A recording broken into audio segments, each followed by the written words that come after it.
Faces beneath white masks, they terrorized blacks.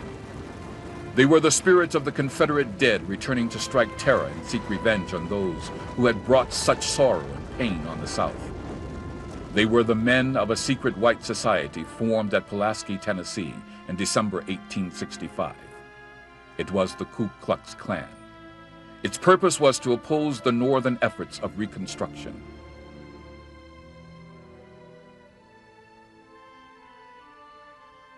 Before the Civil War, the South was based on a structure of white supremacy, where whites ran all political and social functions and blacks were merely property.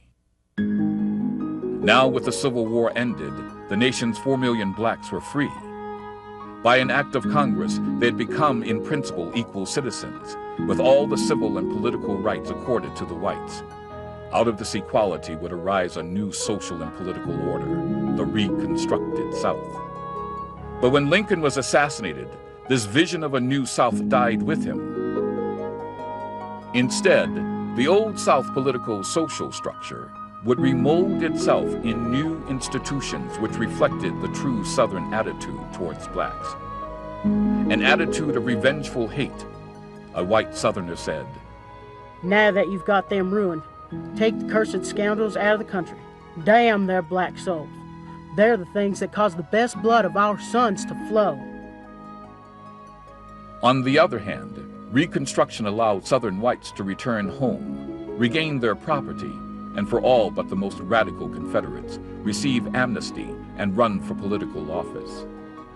The greatest fear for Southern whites was that somehow their former slaves would gain political control over them. Elizabeth Merriweather, wife of KKK founder Minor Merriweather, wrote of Congress's Reconstruction Act of 1867. It disenfranchised all white men who had not actively sided with the North, and enfranchised all black men.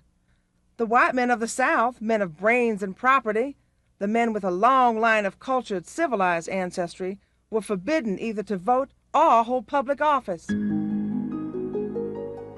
However, secret societies like the Ku Klux Klan prevented the blacks from actually voting and gaining real political power. Though eventually driven underground in 1870 by the Force Acts, the KKK outlasted Reconstruction. By 1877, Reconstruction had ended. The institutions protected by the Northern military presence were slowly dismantled over the next 25 years, and the South settled into a pattern of white supremacy and segregation of blacks. After the Civil War, the U.S. would no longer primarily be made up of British and African American people. New waves of ethnic immigrant groups flowed into the country: Irish, Scandinavians, Southern and Eastern Europeans, Jews and Chinese. Around these groups would emerge new hate societies in the mold of the KKK to hold down the political power of these ethnicities.